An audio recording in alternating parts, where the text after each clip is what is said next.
Hey guys, welcome to another New World video. In this video, I wanted to talk about the changes to crafting that are coming in the upcoming patch. After reading the patch notes, I thought I would test them out. Because when they implemented the 2x first time craft bonus, it really was not enough to change much. The old grind of making gloves for armoring, or instruments for furniture and all that, was still the best way to go. However, with the change made currently on the PTR, I think this may change, which may lead to completely rethinking how we level our trade skills. Now, I know most of us are already max level, but many aren't, and new players won't be. And as always, when the rework comes to Brightwood and Weavers, many people will once again reroll. So I thought we could have a closer look, as well as discuss the results of my testing.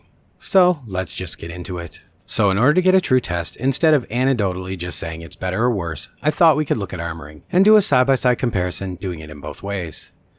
This is really the only way to honestly test, but the results will illustrate the actual difference, and then can be reasonably applied to any trade skill with a degree of confidence. So for armoring, traditionally from 0 to 50, what we would do is townboard missions. So I didn't really look at this. These days getting to 50 is nothing of consequence and not really worth even talking about. So we will begin by looking at 50 to 100. Again, a very easy stage, but we have to start somewhere, so here's as good a spot as any.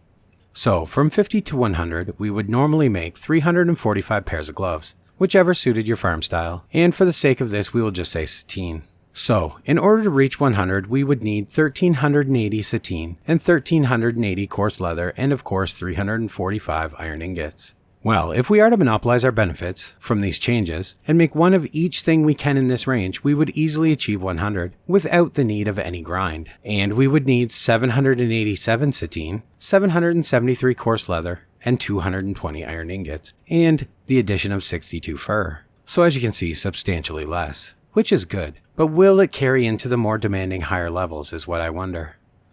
So, moving on from 100 to 150, in order to achieve this, we would make 488 silk gloves, or of course their leather counterpart. So this required 1952 silk, 1952 leather, and 488 iron ingots. Now, if we were to make one of each item in this level range instead, maximizing the 3x crafting first time bonus, we will need 948 silk, 795 coarse leather, 185 iron ingots, although keep in mind, at this stage you will need 160 of the items that drop from instances to craft the replicas, but this isn't really expensive for so few, so again it's by far much less.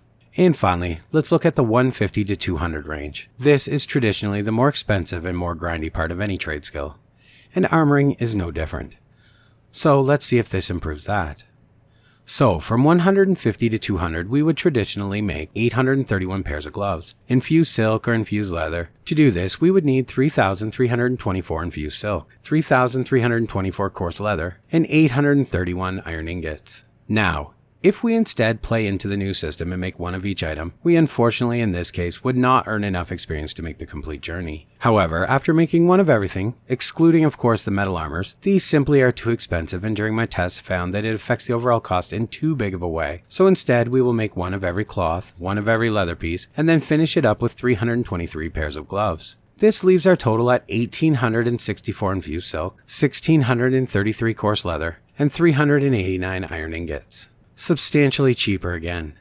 This time even more so. So it looks like, as a community, we will be leveling our crafting in a completely different way moving forward. And I think the days of saying getting to 200 in any crafting skill is an unbelievable grind has been left in the past. These changes are quite good, and setting it to 3x has finally made the difference and put an end to the making 500 of a single item. Instead, moving forward, it will be far better making one of every item instead. This will have a much larger impact on trade skills that are much more expensive. For example, furnishing. As you know, it requires 26 virtuoso instruments to go from 150 to 200. But in this new system, you will get 3x the crafting experience on each first craft, meaning just for crafting one of each instrument, you will get the experience of crafting 3. So crafting one of each for a total of 5 will equate to crafting 15. But if you then include making one of each furniture piece in this category, it will cost almost nothing compared to what it once did, a fraction of the needed materials we needed before. I just wanted to share this closer look with you guys, just to show how big of a difference truly this is, and how easy it is now to level these skills. It's like night and day to what it used to be. We are nearing a spot where leveling trade skills will almost be trivial. Is that good or bad? I can't say. But I will say, as if you hated the grind, that's basically gone now. And as always guys, thanks for watching, and I will see you in the next one.